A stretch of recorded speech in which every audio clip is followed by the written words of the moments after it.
Welcome to I dream. నేను మీ సురేఖ. ఇవాళ మనతో పాటు ఉన్నారు ప్రముఖ radiation oncologist doctor Rammohan Reddy గారు.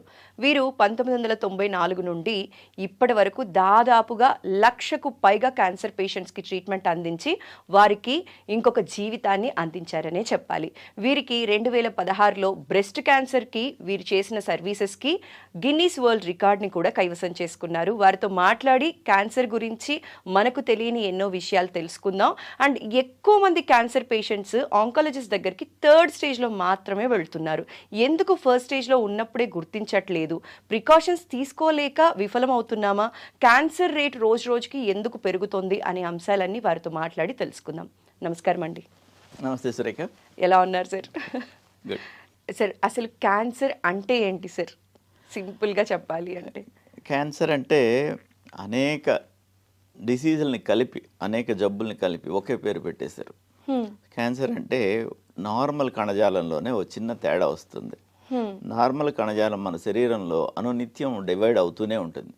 1, 2గా 2, 4గా విభజన చెందుతూనే ఉంటాయి. మన అవసరాలకు కావచ్చు, చిన్న చిన్న ఇంజురీస్ అయినప్పుడు మానడానికి కావచ్చు, ఇంకా గ్రోత్ గురించి కావచ్చు, ఇలాంటి కారణాలతో బాడీలో అన్ని కణాలు డివైడ్ అవుతూనే ఉంటాయి. మిలియన్స్ ఆఫ్ డివిజన్స్ మన జీవితకాలంలో అవి అండర్గో అవుతాయి.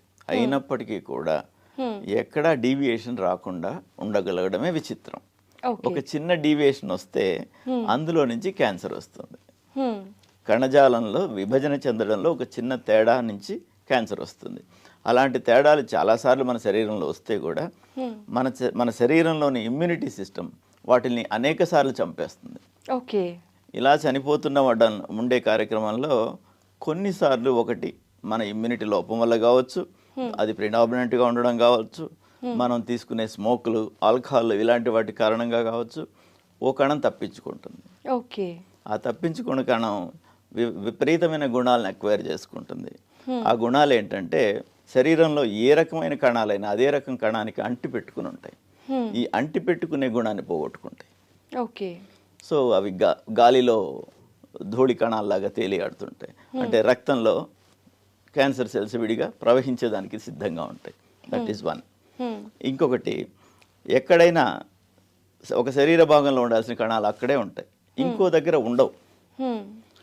ఒకవేళ పొరపాటున ఏదో కారణంతో వెళ్ళినా అవి నశించిపోతాయి. ఈ క్యాన్సర్ కణాలు వేరే ఎక్కడైనా పడ్డాక అవి పెరగడం స్టార్ట్ అవుతాయి.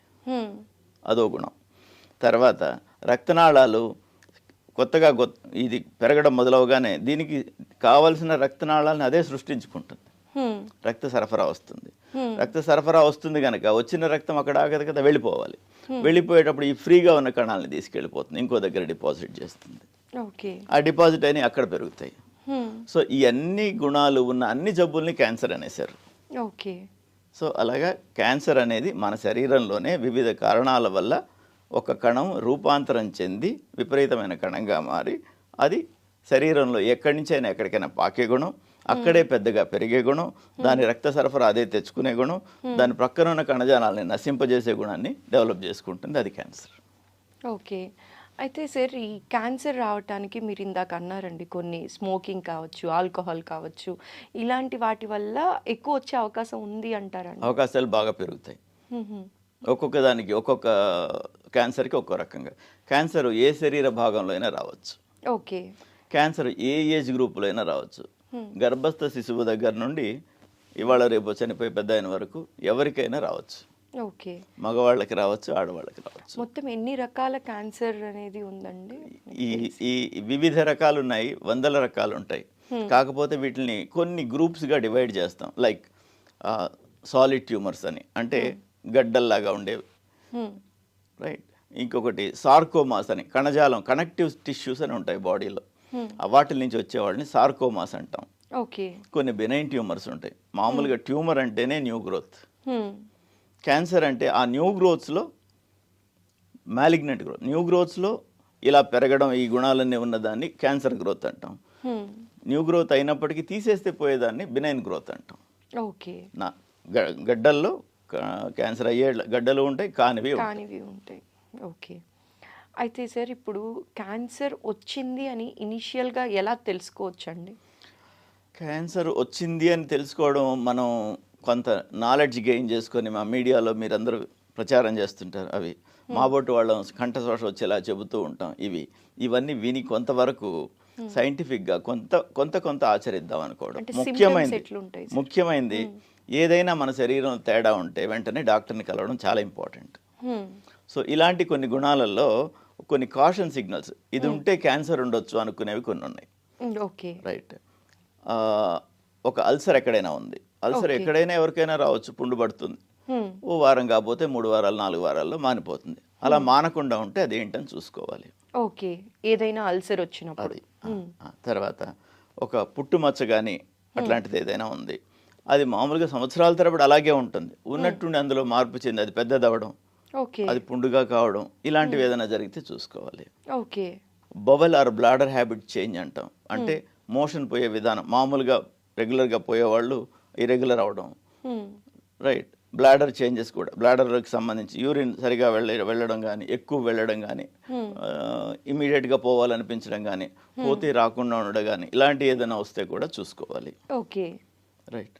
తర్వాత ఇండైజెషన్ లాంటిది, కొత్తగా ఇండైజెషన్, మామూలుగా మొదటి నుంచి ఉండేవాళ్ళు కొందరు ఉంటారు, డాక్టర్లకు చూపించుకొనే ఉంటారు, మందులు వాడుతుంటారు, వేరే ఏం లేదని ఎండోస్కోపీలు అవన్నీ చేసుకుని ప్రూవ్ చేసుకుంటారు, వాళ్ళు వేరే. అలా కాకుండా మిడిల్ ఏజ్ తర్వాత సడన్గా వచ్చేవాళ్ళు కంపల్సరీగా చూసుకోవాలి. ఓకే. ఇలాగా హోర్స్నెస్ ఆఫ్ వాయిస్, మనకందరికీ గొంతురాపు అనేది సహజంగా వస్తుంది సర్ది చేసినప్పుడు, అలాంటిది ఒక వారం కాకపోతే 2-3 వారాల్లో తగ్గిపోవాలి, పోవట్లేదు, అది ఎందువల్ల తగ్గట్లేదని చూసుకోవాలి. ఓకే. ఇలాంటి గుణాలన్నింటినీ మనం ఏదైనా వచ్చినప్పుడు చూసుకోవడం.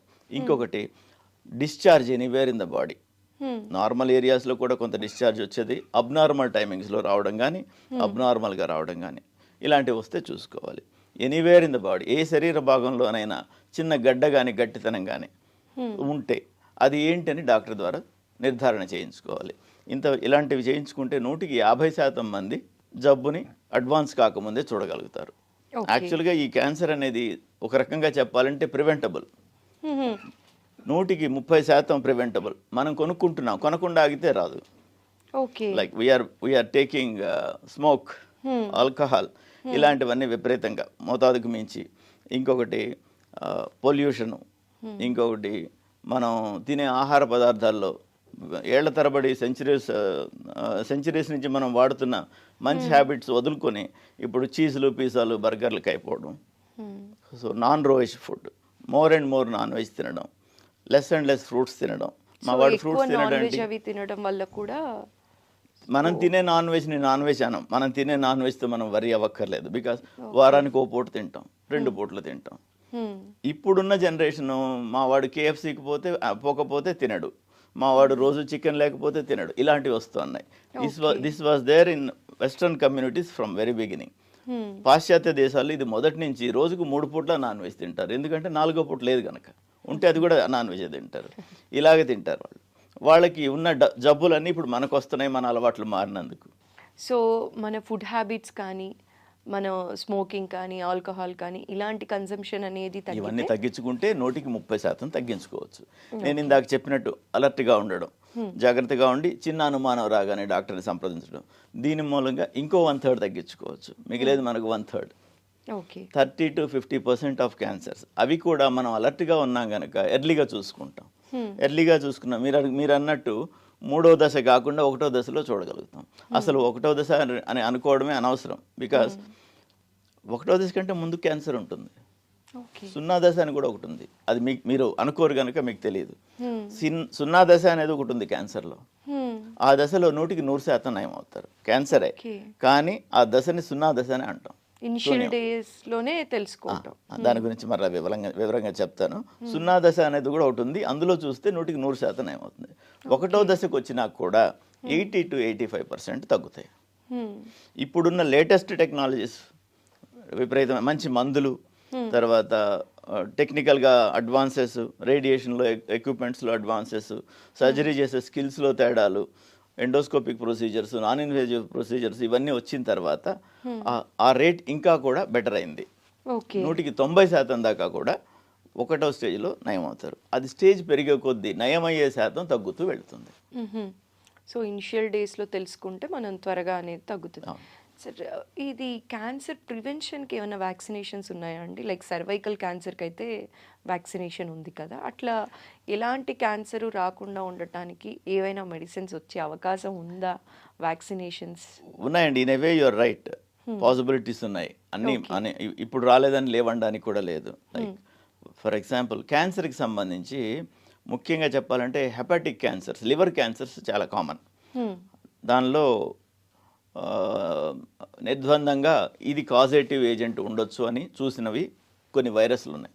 హెపటైటిస్ బి, దాని మూలంగా లివర్ క్యాన్సర్ వచ్చే అవకాశం చాలా పెరుగుతుందని ఇప్పుడు అందరికీ కూడాను.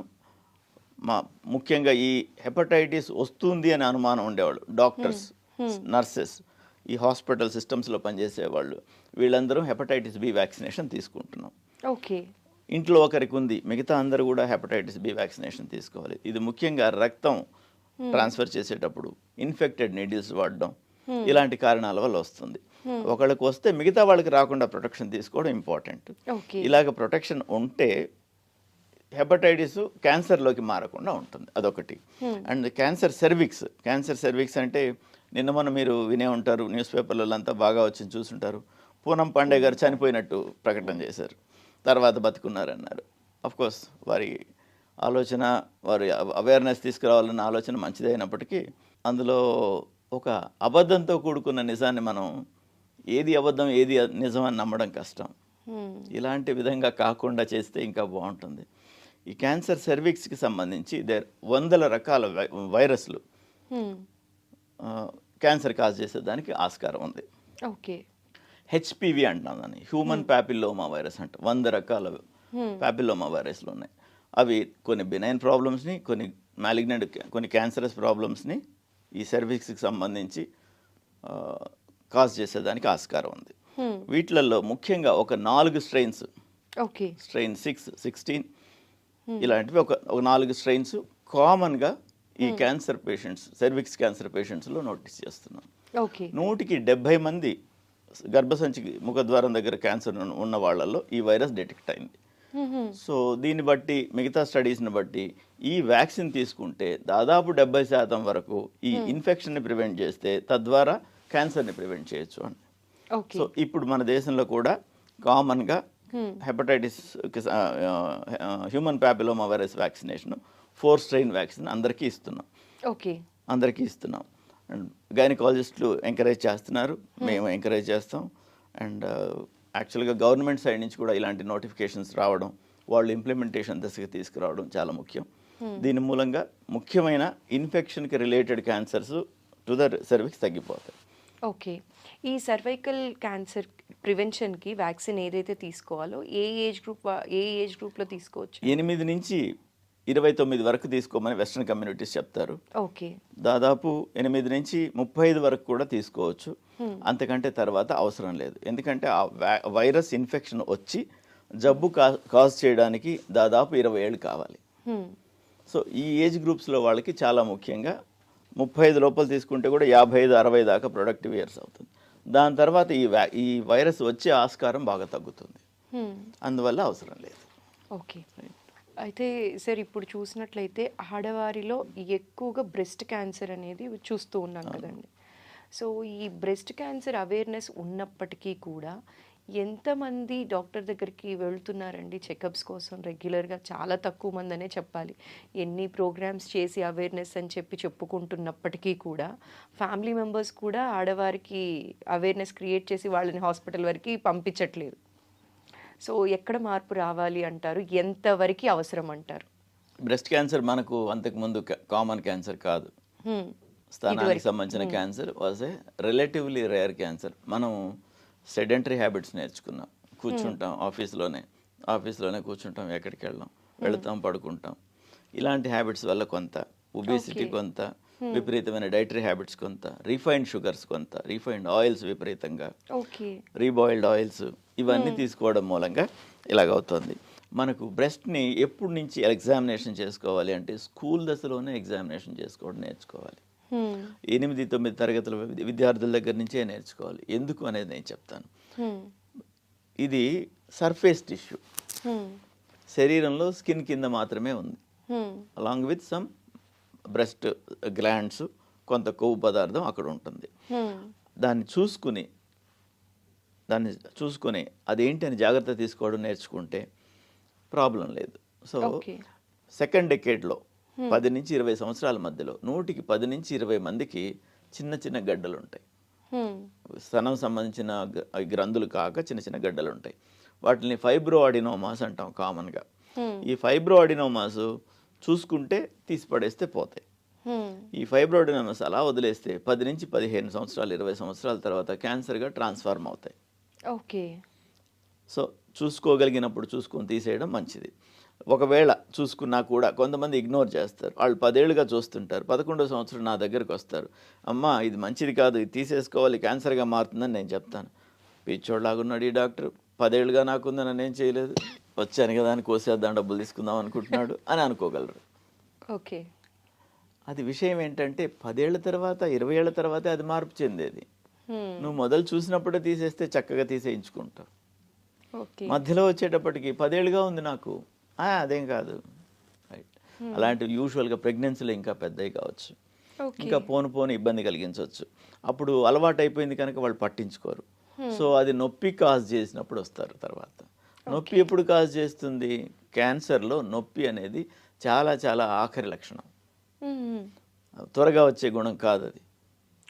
క్యాన్సర్ పక్కనున్న నర్వ్నో పక్కనున్న మొబిలిటీనో అక్కడ కదలికనో దేనో ఇబ్బంది పెడితేనే మనకు నొప్పి వస్తుంది.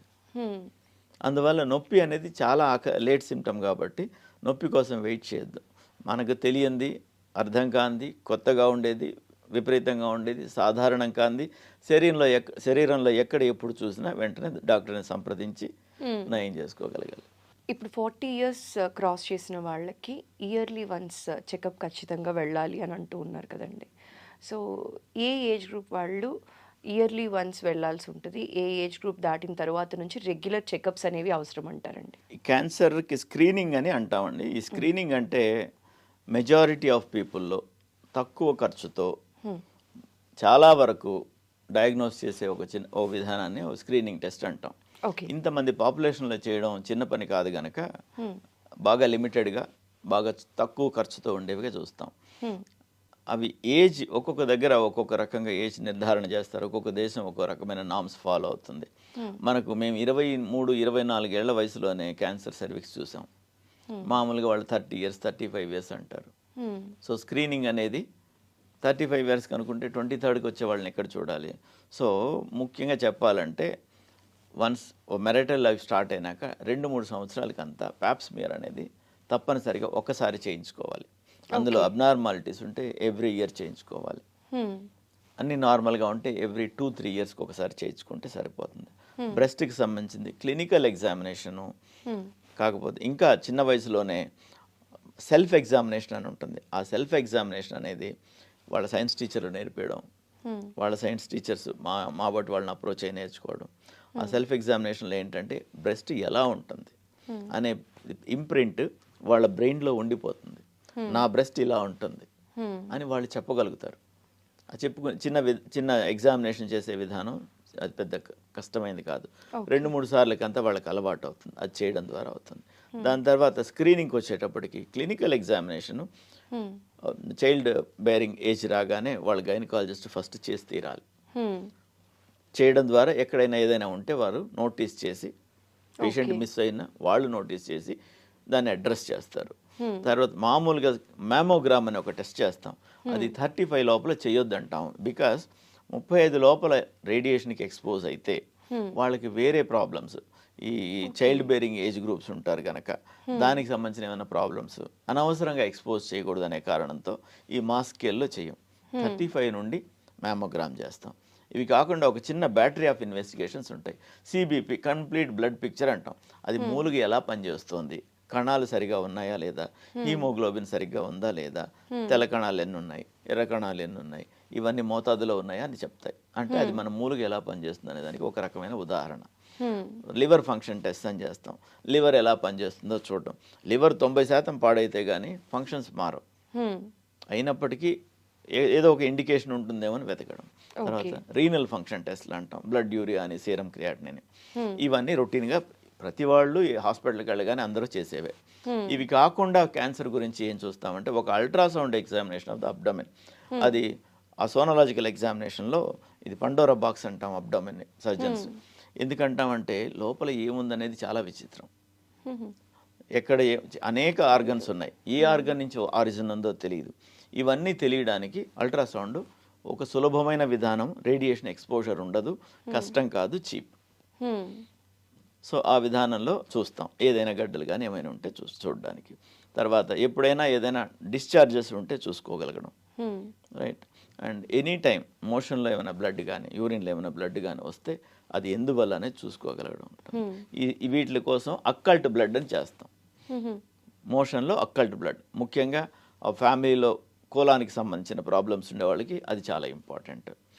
తర్వాత ఈ అల్ట్రాసౌండ్ ద్వారానే ఉమెన్లో యూట్రస్ ఎలా ఉందో వివరంగా తెలుస్తుంది, ఓవరీస్ ఎలా ఉన్నాయో వివరంగా తెలుస్తాయి, కిడ్నీస్ ఎలా ఉన్నాయి, మిగతావన్నీ చక్కగా తెలుస్తాయి. అందువల్ల చాలా వరకు ప్రివెంటివ్గా ఉంటుంది. లేడీస్కి అయితే తప్పనిసరిగా ప్యాప్స్మియర్ 35 తర్వాత అడ్వైజ్ చేస్తున్నారు. ఆ విధంగా తప్పనిసరిగా ప్యాప్స్మియర్ చేయించుకోవాలి, మ్యామోగ్రామ్ చేయించుకోవాలి.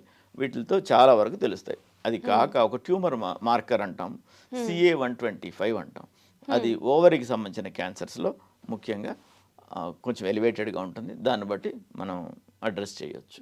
అదే జెంట్స్లో అయితే 50 సంవత్సరాల తర్వాత ప్రోస్టేట్ క్యాన్సర్స్ కామన్. 50 సంవత్సరాల తర్వాత PSA అని ఒక చిన్న బ్లడ్ టెస్ట్. దీని ద్వారా ఇవన్నీ చేసుకోగలిగి హెల్దీ హ్యాబిట్స్ ఉంటే 100కి 50 మందికి రాదు, 50 మందికి రావాల్సిన వాళ్ళకి రాదు. ఓకే, క్యాన్సర్ ఇన్సిడెన్స్ 100కి 50% తగ్గుతుంది. సో ఈ జాగ్రత్తలు అనేవి మనం ఖచ్చితంగా పాటించాలి అని అంటారు. ఈ రోజు తీసుకుంటే ప్రతి సంవత్సరం 1 కోటి మంది చనిపోతున్నారు క్యాన్సర్తో వరల్డ్ వైడ్. మన దేశంలో ప్రతి 1,00,000 మందిలో 15 మందికి క్యాన్సర్ ఉంటుంది. ప్రతి 1,00,000 మందిలో 15 మందికి క్యాన్సర్ వస్తుంది. సో ఇంత ఎక్కువ ఉంది. ఇంత ఎక్కువ ఇన్సిడెన్స్ ఉన్నప్పుడు క్యాన్సర్ ఆఫ్ సెర్విక్స్ నేను చెప్పింది 15 మంది. ప్రతి 1,00,000 మందిలో 100 మందికి క్యాన్సర్ ఉంది ఇండియాలో, 1,00,000 మందిలో 100 మందికి. సో ఇంత ఎక్కువ ఉండేదాన్ని ప్రివెంట్ చేయగలిగినప్పుడు ప్రివెంట్ చేయాలి. ప్రివెంట్ చేసే ప్రయత్నం చేస్తే అట్లీస్ట్ ఎర్లీ డయాగ్నోసిస్ అవుతుంది. అప్పుడు ఏమవుతుందంటే 1/3 ప్రివెంట్ చేస్తాం, 1/3 ఎర్లీ డయాగ్నోసిస్ అవుతాయి, క్యూర్ చేస్తాం. ఇంకో 1/3 కొంచెం వెనక ముందుగా డయాగ్నోస్ అయినా కానీ లాంగ్ టైం సర్వైవల్ ఉంటుంది, చాలా కాలం జీవిస్తారు.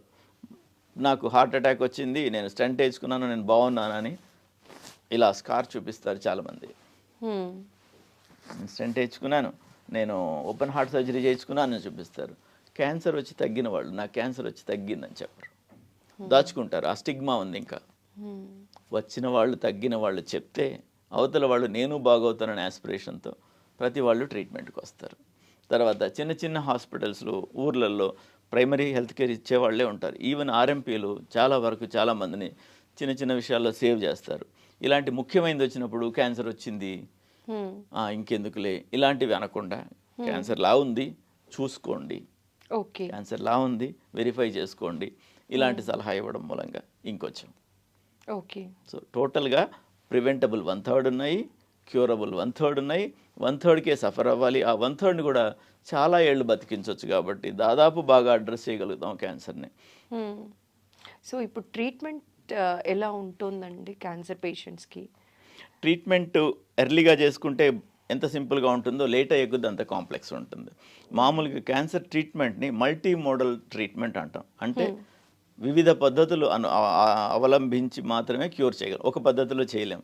ఫర్ ఎగ్జాంపుల్ ఒక అపెండిక్స్ వచ్చింది, ఆపరేషన్ చేస్తాం, క్యూర్ అయిపోతుంది, రైట్. అలా కాకుండా దీంట్లో ఒక కాంబినేషన్ ఆఫ్ థెరపీస్, ఒక సర్జరీ కావచ్చు, ఒక రేడియేషన్ కావచ్చు, కీమోథెరపీ కావచ్చు, ఇమ్యూనోథెరపీ కావచ్చు, ఇంకా మోనోక్లోనల్ యాంటీబాడీస్ అని ఇంకొన్ని వచ్చాయి, న్యూక్లియర్ మెడిసిన్ అని చెప్పి కొత్త ఒక విభాగం వచ్చింది.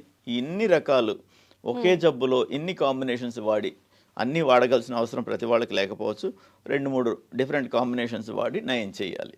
సో మనం ఇప్పుడు క్యాన్సర్ సర్విక్స్ గురించి మాట్లాడుతున్నాం కనుక క్యాన్సర్ సర్విక్స్లో బాగా ఎర్లీగా ఉందనుకుందాం. స్టేజ్ వైజ్ చెప్తాను. స్టేజ్ 0 అంటాం. స్టేజ్ 0 అంటే మనం ప్యాప్స్మియర్లో మాత్రమే కనుక్కోగలుగుతాం.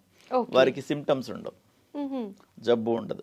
క్యాన్సర్ ఎంత విచిత్రమైన క్యాన్సర్ అంటే ఇది ఏండ్లు పడుతుంది 100కి 80 మందిలో 10 సంవత్సరాలు పడుతుందేమో క్యాన్సర్ ఇది స్టార్ట్ అయ్యి క్యాన్సర్ చేంజెస్ స్టార్ట్ అయ్యి క్యాన్సర్ రావడానికి 10 నుంచి 15 ఏళ్ళు పట్టొచ్చు. సో స్క్రీనింగ్ ఉంటే దొరికిపోతారు కదా. సో కార్సినోమా ఇన్ సిటు అనేది స్టేజ్ 0. దానికంటే ముందే కూడా కనుక్కోవచ్చు దీన్ని. సో అలాంటి దశల్లో కనుక్కోవడానికి ప్యాప్స్మియర్ ముఖ్యమైనది. కార్సినోమా ఇన్ సిటు అప్పుడైతే పూర్తి గర్భసంచి కూడా తీయకుండా కూడా ట్రీట్ చేయగలుగుతాం. రైట్. దాని తర్వాత ఫస్ట్ స్టేజ్కి వచ్చి ఇక్కడంతా 100% క్యూర్. ఫస్ట్ స్టేజ్కి వచ్చింది అనుకుందాం, 80%కి పడిపోతుంది ఆ క్యూర్ రేట్ అనేది. ఫస్ట్ స్టేజ్కి వస్తే వయసును బట్టి వాళ్ళ ఇదిని బట్టి సర్జరీ కానీ రేడియేషన్ కానీ ఇచ్చి నయం చేస్తాం. స్టేజ్ 2కి వెళితే ప్రిఫరబుల్లీ రేడియేషన్కి వెళ్తాము పెద్దవాళ్ళైతే. చిన్నవాళ్ళైతే సర్జరీ చేసి ఆ మార్జిన్స్లో ఏమైనా జబ్బు ఉందా, నోట్స్లో ఇంకెక్కడైనా జబ్బు ఉందా, ఇంకేమైనా అవసరం ఉందా అనే దాన్ని బట్టి రేడియేషన్ కూడా యాడ్ చేస్తాం. అండ్ రేడియేషన్ డైరెక్ట్గా చేయగలిగితే కూడా తగ్గిపోతుంది పెద్దవాళ్ళకి. అందుకని ప్రిఫరబుల్లీ రెండు రకాలు ఎక్స్పోజ్ చేయడం దేనికని ప్రిఫరబుల్గా సర్జరీ చేస్తాం. స్టేజ్ 3లో కూడా క్యూరబుల్ డిసీజు, టోటల్ క్యూర్ కాదు, ఆ క్యూర్ పర్సంటేజ్ తగ్గుతూ వస్తుంది. స్టేజ్ 3 అంటే బోన్స్ దాకా కూడా పాకిపోయి ఉంటుంది, బోన్స్ లోపలికి వెళ్ళదు, బోన్స్ దాకా కూడా అయినప్పటికీ తగ్గుతుంది. రేడియేషన్ ద్వారా చికిత్స చేస్తాం. ఆ రేడియేషన్ 2 రకాలుగా ఉంటుంది. ఒకటి ఎక్స్టర్నల్ బీమ్ రేడియేషన్ అని బయట నుండి ఇస్తాం. తర్వాత ఇంటర్నల్ రేడియేషన్ అంటాం, లేదంటే బ్రాకీథెరపీ అంటాం. దాన్ని యూటరస్లోను వజైనల్ ఇదిలోను ఆ ఏరియాలలో ఎక్కడైతే జబ్బు ఆరిజిన్ ఉందో ఆ ఏరియాలో హయ్యర్ డోసెస్, బాడీకి వేరే సైడ్ ఎఫెక్ట్స్ ఏం రాకుండా అక్కడ ఎక్స్ట్రా డోస్ ఆఫ్ రేడియేషన్ ఇచ్చి పూర్తిగా నయం చేయగలుగుతాం. స్టేజ్ 4A అంటాం. స్టేజ్ 4A అంటే ముందున్న బ్లాడరో వెనుకున్న యూటరసో ఇన్వాల్వ్ అయ్యి వెనుకున్న రెక్టమో ఇన్వాల్వ్ అవుతాయి. మూత్రం సంచి కానీ మోషన్ పోయే పేగు కానీ ఇన్వాల్వ్ అవ్వచ్చు. అవి కూడా పెల్విక్ ఎక్సెంట్రేషన్ లాంటి సర్జరీస్ చేసి అడిషనల్ ట్రీట్మెంట్స్ ఇచ్చి లాంగ్ సర్వైవల్స్ తీసుకొచ్చేదానికి ఆస్కారం ఉంది. అయినప్పటికీ అంత లాంగ్ సర్వైవల్స్ క్యూర్స్ అనేవి నాట్ పాసిబుల్. అందుకని ఎర్లీగా చూసుకోవడం. ఈ కార్సినోమా ఇన్ సిటులోనే చూడాలి. చూస్తే 100% ఒకటో స్టేజ్ అన్నా చూసుకోవాలి, 180% ఇలాగ నయమయ్యే అవకాశాలు ఉంటాయి. ఇప్పుడు అడిషనల్ కీమోథెరపీ ద్వారా అడిషనల్ బెనిఫిట్స్ కూడా తీసుకొస్తున్నాం. అయితే ఇప్పుడు బ్రెస్ట్ క్యాన్సర్కి కూడా ట్రీట్మెంట్స్, బ్రెస్ట్ గురించి ఇందాక మాట్లాడుతున్నారు, మనం మాటల్లో డీవియేషన్ తీసుకున్నాం. బ్రెస్ట్ క్యాన్సర్ ఈ స్క్రీనింగ్లో చూసుకోవడం, దాని తర్వాత మ్యామోగ్రామ్లో తెలుసుకోవడం, దాని తర్వాత వాళ్ళని మా దగ్గరికి పేషెంట్ ఎవరైనా వస్తే వాళ్ళకి ట్రీట్మెంట్ ఇచ్చేటప్పుడు వాళ్ళకి రిలేటెడ్ వాళ్ళందరికీ కూడా ఎడ్యుకేట్ చేసి పంపిస్తాం. ముఖ్యంగా బ్రెస్ట్ క్యాన్సర్ వచ్చింది, తల్లిదండ్రులు చూసుకోండి, మేనత్తలు చూసుకోండి, సిబ్లింగ్స్ చూసుకోండి అని అందరికీ చెప్తాం. That possibility is there in small percentage. ఆ స్మాల్ పర్సెంటేజ్కి ఎక్స్ట్రా కాషన్ ఇవ్వకపోతే కనుక్కోలేరు కదా, ఆ స్మాల్ పర్సెంటేజ్కి ఎక్స్ట్రా కాషన్ ఇవ్వడం. కొంతమంది ఫ్యామిలీస్లో కూడా ఉండొచ్చు, ఆ పర్సెంటేజ్ 1 to 2% ఉంటుంది. వాళ్ళకి జెనెటిక్ అసే కూడా చేస్తాం. నెక్స్ట్ జనరేషన్కి వస్తుందా, ఇంకేమైనా వచ్చే ఆస్కారం ఉందా అని చూసుకునే దానికి కూడా ఆస్కారం ఉంది. ఇది యూజువల్గా ఒక ట్రయాడ్ లాగా ఉంటుంది. ఓవరీ క్యాన్సర్, పెద్దపేగుకి సంబంధించిన క్యాన్సర్, బ్రెస్ట్కి సంబంధించిన క్యాన్సర్, ఈ 3 ఒకటి ఉన్న వాళ్ళకి ఇంకోటి కూడా ఉండే ఆస్కారం ఉంటుంది. కాబట్టి ఈ 3 సిస్టమ్స్ని ఒకరు ఉన్నప్పుడు మిగతావన్నీ కూడా వాళ్ళ చుట్టాలందరిలో కూడా చూసుకోమని చెప్తాం. ఓకే సార్, అయితే క్యాన్సర్ ట్రీట్మెంట్ చాలా పెయిన్ఫుల్ అని చెప్పి కీమో కానీ ఇలాంటివి మనిషిని చాలా డిప్రెషన్లోకి తీసుకెళ్ళిపోతుంది. ఫ్యామిలీస్ బాగా వరి అయిపోతూ ఉంటారండి, అందరూ కూడా ఫ్యామిలీ మెంబర్స్ అంతా. సో ఈ ట్రీట్మెంట్ అనేది నిజంగా అంత పెయిన్ఫుల్ అయినప్పటికీ కూడా పేషెంట్ ఎంత స్ట్రాంగ్గా ఉండాలి, ఫ్యామిలీ మెంబర్స్ ఇంకెంత స్ట్రాంగ్గా ఉండాలండి? ఇప్పుడు విధానాలు ఎలా ఉన్నాయి? ఇప్పుడు డయాగ్నోసిస్ చేసినప్పుడు స్టేజ్ని బట్టి ట్రీట్మెంట్ రకరకాలుగా ఉంటుంది. There are certain things which are painful, but for the betterment, for the improvement.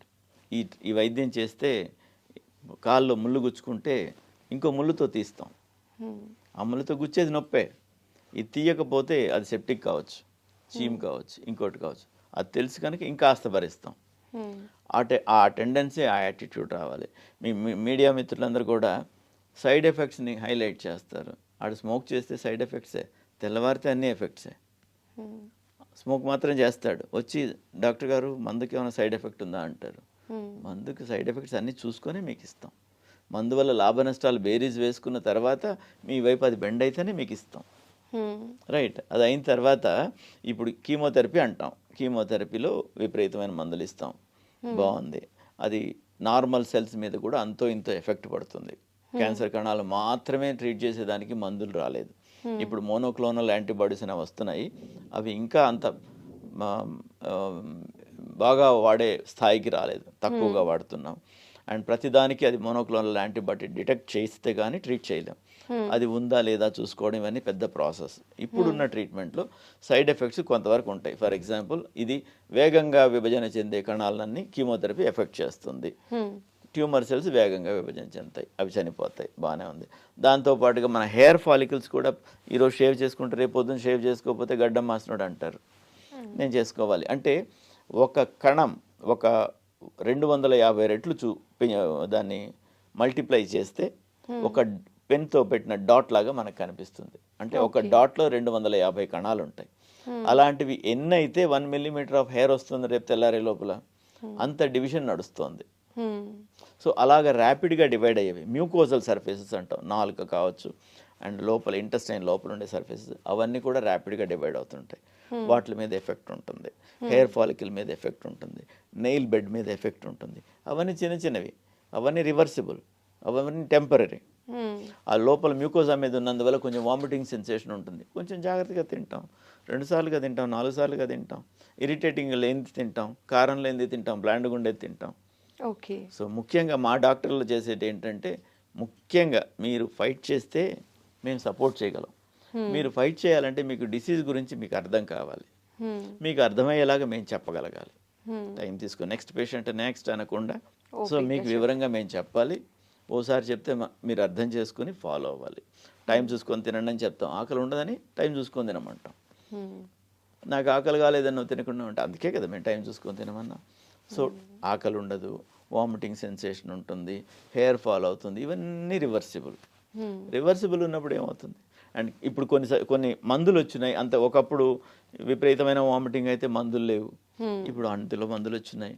మైలో depression అయితే మైలో సప్రెషన్ అయితే మనకు మందులు లేవు అప్పుడు. లైక్ మూలుగా అణిగిపోతుంది, తెల్ల కణాలు అసలు రాకుండా పోతాయి కీమోథెరపీ మూలంగానే. రాకపోతే రక్త కణాలు లేకపోతే ఇమ్యూనిటీ పోతుంది, ప్రాణాపాయం. అలాంటివి వస్తే ట్రీట్మెంట్కి వైద్యం లేదు అప్పుడు.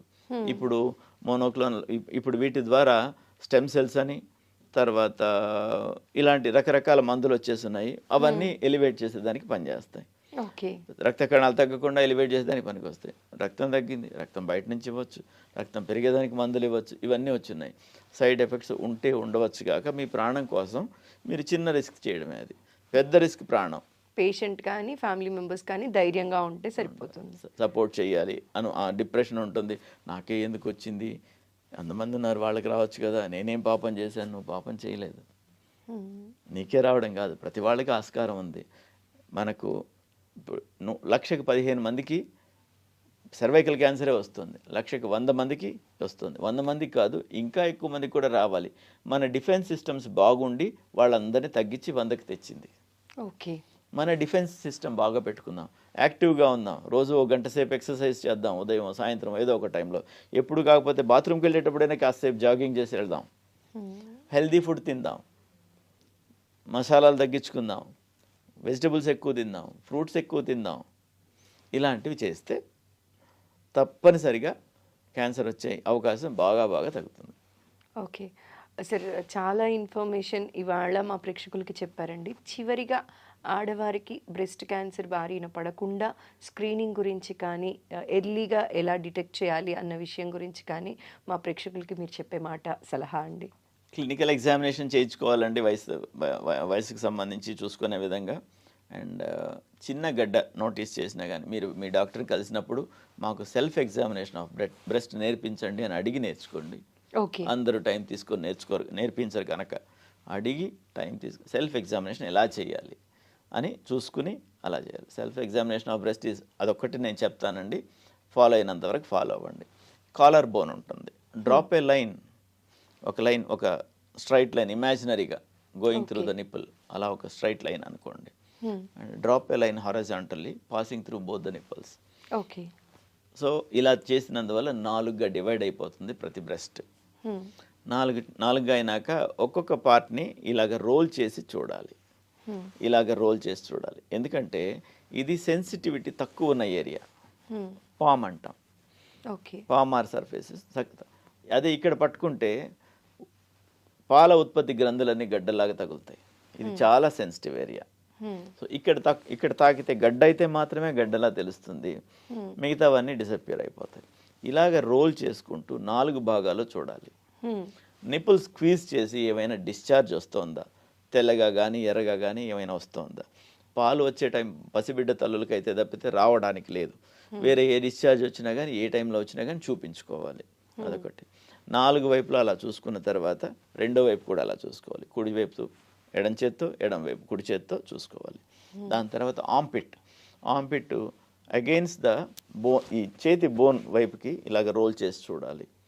అదేవిధంగా చెస్ట్ వాల్ సైడ్కి ఇలా రోల్ చేసి చూడాలి. ఇక్కడ ముందుకి ఒక ఫోల్డ్ లాగా ఉంటుంది, యాంటీరియర్ ఫోల్డ్ ఆఫ్ ద యాక్సిలా అంటాం.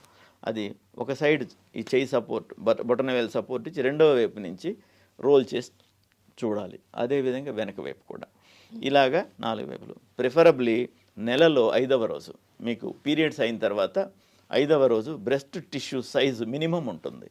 ఓకే, కాస్త మెదువుగా మృదువుగా ఉంటుంది, గట్టిగా ఉండదు. ఎగ్జామినేషన్కి అనువైన రోజు 1వ తారీఖు పీరియడ్స్ వచ్చేవాళ్ళు అయితే 2, 3, 4, 5 తారీఖుల్లో పీరియడ్స్ ఉంటాయి. పీరియడ్స్ ఉన్నా లేకున్నా 5వ తారీఖు నాడు మనం చూసుకోవాలి. పీరియడ్స్ వచ్చిన 5th డే ఆ రోజు లీస్ట్ సైజులో బ్రెస్ట్ ఉంటుంది. పీరియడ్స్కి ముందు బాగా టర్జిడ్గా మ్యాక్సిమం సైజులో ఉంటుంది. వాళ్ళకి ఎవ్రీ సైకిల్లో ఇంత చేంజెస్ అవుతున్నాయి. అందుకనే బ్రెస్ట్ క్యాన్సర్ అంత కామన్. ఓకే, కణజాలం పెరుగుతుంది, అందులో నీళ్ళ కంటెంట్ పెరుగుతుంది, మెత్తగా ఉండాల్సిన టైంలో మెత్తగా ఉంటుంది, టర్జిడ్గా అవుతుంది. అండ్ హార్మోనల్ ఇన్ఫ్లుయెన్సెస్ చాలా ఉంటాయి, ఈస్ట్రోజన్స్ ప్రొజెస్ట్రాన్స్ వాటి ఎఫెక్ట్స్ చాలా ఉంటాయి.